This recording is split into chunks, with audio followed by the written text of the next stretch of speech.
इंसानों और जानवरों के जासूस होने की खबरें हम अमूमन सुनते आए हैं, लेकिन समंदर में रहने वाला सबसे बड़ा शिकारी भी जासूस हो सकता है।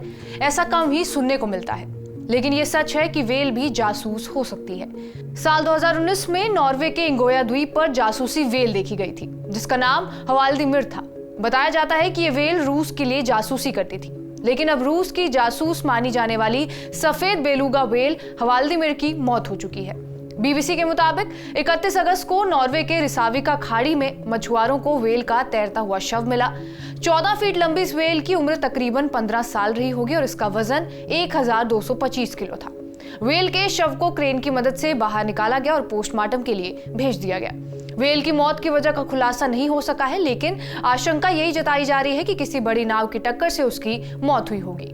व्हेल को नॉर्वे में हवाल कहा जाता है। इसके बाद हवाल और रूसी राष्ट्रपति के नाम को मिलाकर इसे सोशल मीडिया पर हवाल्दीमिर जासूस व्हेल कहा जाने लगा। बेलुगा व्हेल आमतौर पर ठंडे आर्कटिक महासागर में रहती है, लेकिन हवाल्दीमिर इंसानों के बीच आसानी से रह लेती थी। वो इंसानों के साथ डॉल्फिन की तरह खेलती थी।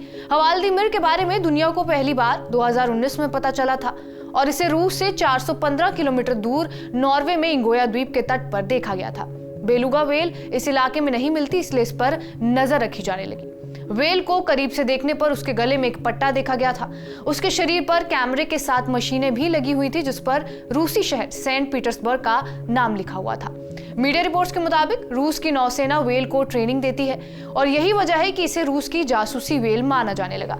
हवाल्दीमिर के बारे में पश्चिमी मीडिया में यह दावा किया गया है कि यह जानवरों को जासूस बनाने वाले रूसी प्रोजेक्ट का हिस्सा थी। हालांकि रूस ने इस बात को कभी नहीं माना। हवाल्दीमिर की हिफाजत करने वाली नॉर्वे की एक एनजीओ मरीन माइंड का दावा है कि हमने बीते कुछ सालों में हवाल्दीमिर को कई बार तटीय इलाकों में देखा। हमें जल्द ही मालूम चल गया था कि वो बेहद शांत स्वभाव की व्हेल है। उसे लोगों के साथ खेलना पसंद था। वो हाथ के इशारे पर भी रिएक्ट करती थी और उसे नॉर्वे में हजारों लोग प्यार करते थे। उसकी मौत दिल तोड़ने वाली है। एनजीओ मरीन माइंड का कहना यह है कि मरने से एक दिन पहले यानी 30 अगस्त को वो हमें आखिरी बार दिखी थी। हालांकि तब वो आम थी। यही वजह है कि हम उसकी मौत की वजह जानना चाहते हैं। एनजीओ का कहना है कि हवाल्दीमिर की मौत वक्त से बहुत पहले हो गई है। आमतौर पर बेलुगा व्हेल की औसत उम्र 60 साल मानी जाती है और अगर किसी बड़ी नाव से उसकी टक्कर हुई होती तो उसके शरीर पर चोट के निशान होते, लेकिन ऐसा नहीं है।